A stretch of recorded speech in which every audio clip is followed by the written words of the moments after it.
The thing about living with HIV is that it's different to other health conditions, because whether you were born with it or you got it another way, you can't really talk about it. When I first found out, I didn't want anyone knowing because I didn't accept it myself, so I didn't really expect anyone else to accept it. I was afraid that people were going to judge me and they wouldn't want to be my friend anymore. And they wouldn't like hanging around with me and I'd be by myself. I have some close friends, but I'm not sure whether I'm ready yet to tell them, because something like that could change friendship, like whether or not they'd be your friend after this. So it's either them stop being my friend or them then after telling everyone else, and then everyone will be looking at me in a different way.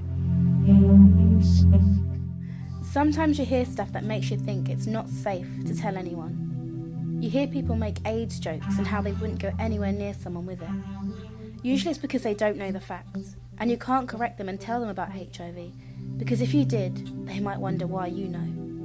One time I was with a couple of guys and they were talking about it, and one of them shocked me when he was like, there is no medication. If you have HIV, you will die in 5 years. I think like he didn't even know anything about it. When I was in year 10, my own science teacher, who was giving us a sex education lesson, she told the whole class that you could like catch HIV by kissing someone. That day, obviously, a whole class of people left not knowing the right facts, and this is someone that's meant to be in a position where they're meant to pass on the correct information. I think I even heard something really stupid once.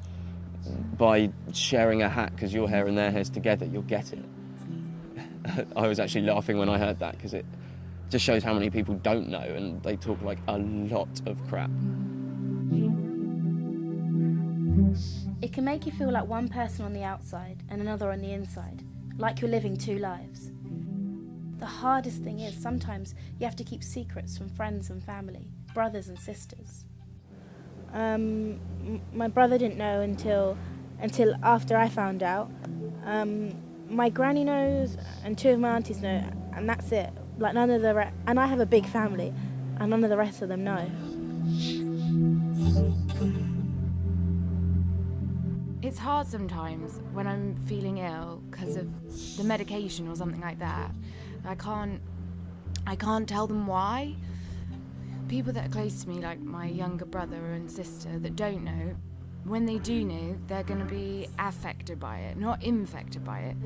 So it needs to be when the time's right, not just for my own personal, like, wanting to talk about it randomly one day. It's got to be when they're mature enough to handle it as well.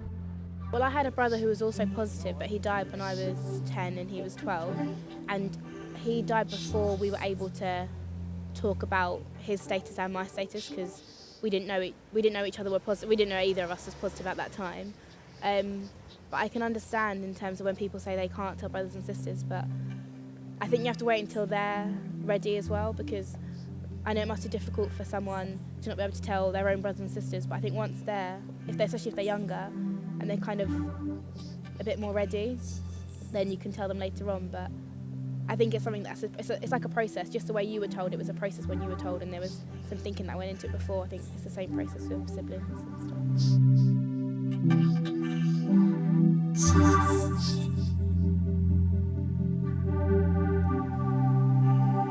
If you're wondering why I haven't told you before, it's because I was scared of the reaction that I would get.